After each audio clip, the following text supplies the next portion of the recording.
Fabienne Cara, maman célibataire, je ne sais pas quand le papa viendra voir le bébé. L'été dernier, la grossesse surprise de Fabienne Cara était annoncée dans la presse. Quelques semaines plus tard, la comédienne a officialisé l'heureuse nouvelle.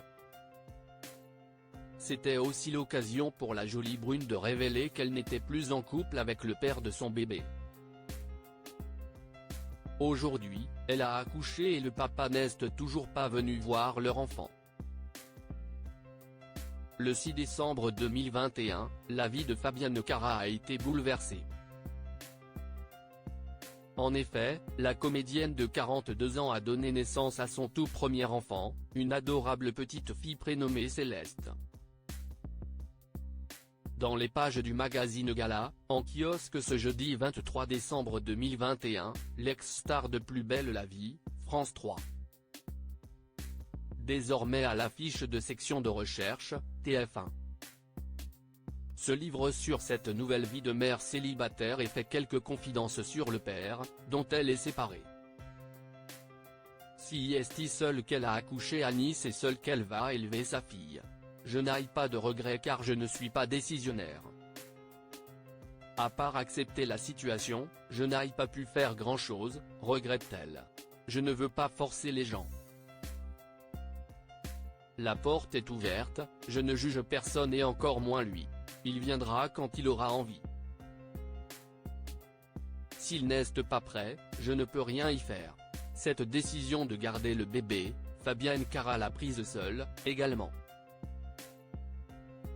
D'ailleurs, elle ne pense pas que le père ait compris. Je ne sais pas en fait, je ne voudrais pas parler à sa place, nuance-t-elle. À presque 20 jours de vie, la petite Céleste n'a pas encore rencontré son papa. Mais Fabienne Cara laisse le temps au temps. Il sait que j'ai accouché, mais je ne sais pas quand il viendra voir le bébé, confie-t-elle. Et de rappeler leur situation, entre nous, si est une histoire d'amitié très sincère qui s'est transformée. On était tous les deux extrêmement surpris que je tombe enceinte. C'était le début d'une histoire d'amour et je pensais ne pas pouvoir avoir d'enfant. Mais il a fallu que je songe d'abord à moi et à ce que la vie m'offrait. J'avais l'impression qu'à 40 ans, ma vie n'avait pas commencé.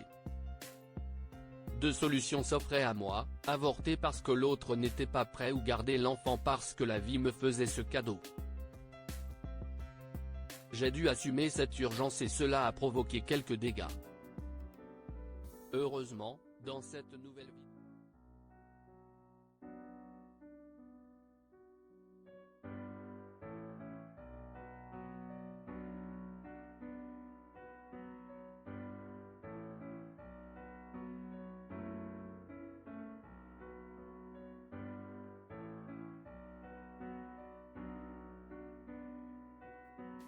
L'interview à retrouver en intégralité dans le magazine Gala, actuellement en kiosque.